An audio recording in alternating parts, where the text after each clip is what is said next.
ایک بھائی نے ہم سے یہ سوال کیا کہ کیا دو نمازوں کو جمع کیا جا سکتا ہے کہ جس طرح ظہر اور عصر کو ملا کے پڑھ لیا جائے، اس طرح کہ ظہر کی نماز عصر کے وقت میں یا عصر کی نماز ظہر کے وقت میں پڑھ لی جائے، اسی طرح مغرب کی نماز عشاء کے وقت میں یا عشاء کی نماز مغرب کے وقت میں پڑھ لی جائیں، تو کیا یہ اس طرح نماز پڑھنا درست ہے؟ دیکھیے، دو نمازوں کو جمع کرنے کی تین صورتیں ہیں۔ ایک تو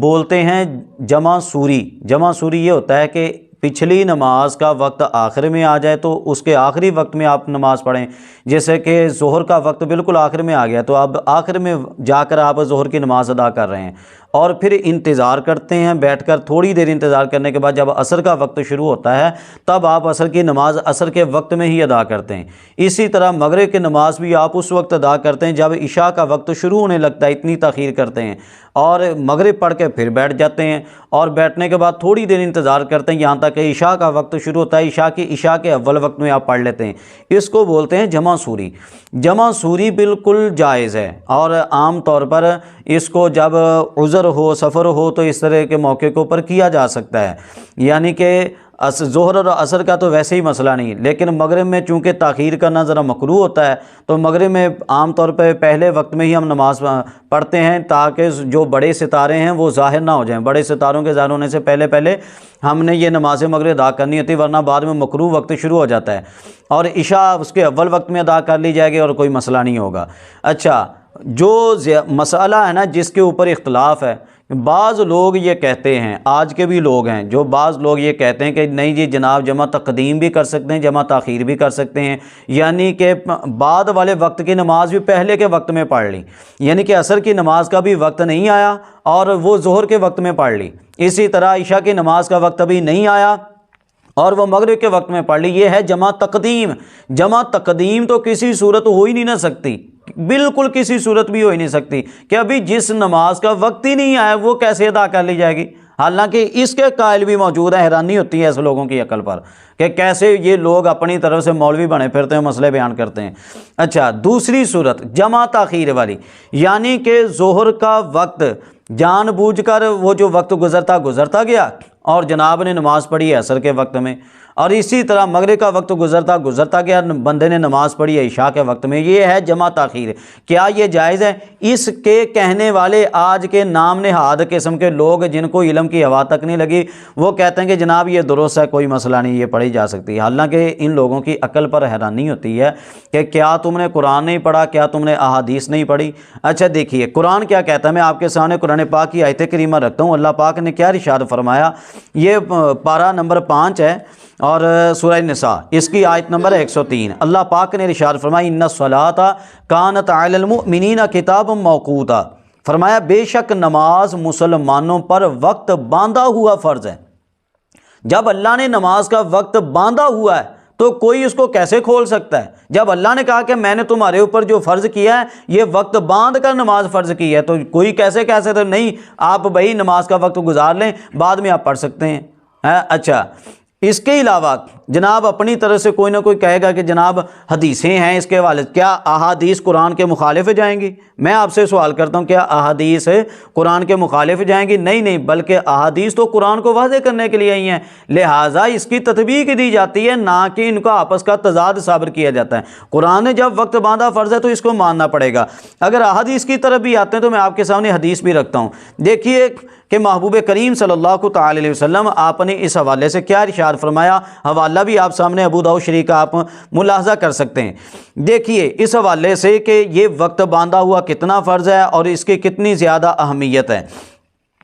یہ ابو داؤد شریف کی روایت ہے۔ محبوب کریم صلی اللہ علیہ وسلم نے ارشاد فرمایا، قال اللہ تعالی، اللہ تعالی ارشاد فرماتا ہے انی فرضت علی امتک 5 صلوات،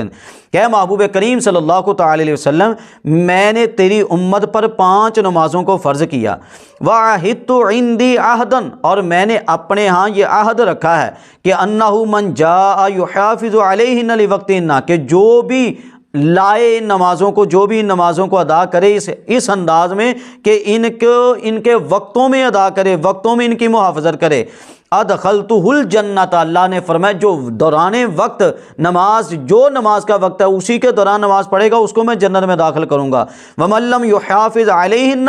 اور جو ان کی محافظت نہیں کرے گا، اس کے وقت کے اندر نماز نہیں پڑھے گا، فلا عہد لہ عندی، تو میرے ہاں اس کا کوئی عہد نہیں، کوئی ذمہ نہیں۔ یہ دیکھیے اللہ پاک نے کتنی تاکید کی ہے، اور یہ صحیح حدیث، اور یہ محبوب کریم نے فرمایا تم حدیثیں تلاش کرتے ہو، یہ بھی حدیث ہے۔ آگے دیکھیے صریح حدیث میں آپ کے سامنے پڑھتا ہوں، واضح حدیث جس میں ان چیزوں کے بارے میں بالکل کلیئر بات کر دی گئی۔ دیکھیے حضرت عبداللہ ابن عمر رضی اللہ تعالیٰ عنہ، یہ بھی ابو داؤد شریف کی روایت ہے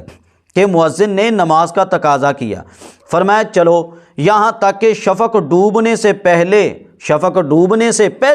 اتر کر مغرب پڑھی، پھر انتظار فرمایا یہاں تک کہ شفق ڈوب گئی، اس وقت عشاء پڑھی، پھر فرمایا حضور سید عالم صلی اللہ علیہ وسلم کو جب کوئی جلدی ہوتی تو ایسا ہی کرتے جیسا میں نے کیا۔ ابن عمر نے اس دن رات میں 3 رات دن کی راہ قطع کی، 3 دن راہ آپ نے اسی طرح گزاری۔ یہ دیکھیے یہ واضح روایت میں نے آپ کے سامنے پڑھی، بالکل واضح روایت کہ آپ نے حضرت عبداللہ ابن عمر نے مغرب کو مؤخر کر کے مغرب ہی کے وقت میں پڑھی ہے، اور عشاء کو عشاء ہی کے وقت میں پڑھا۔ یہ واضح فرمایا کہ یہ جو میں نے کیا یہ خود نہیں بلکہ یہ محبوب کریم کے طریقے کو میں نے ادا کیا۔ اب یہ بھی تو حدیث ہے، جو کہتے ہیں کہ نہیں جی اس کے علاوہ بھی حدیثیں ہیں، اس حوالے سے بھی میں عرض کرتا ہوں۔ دیکھیے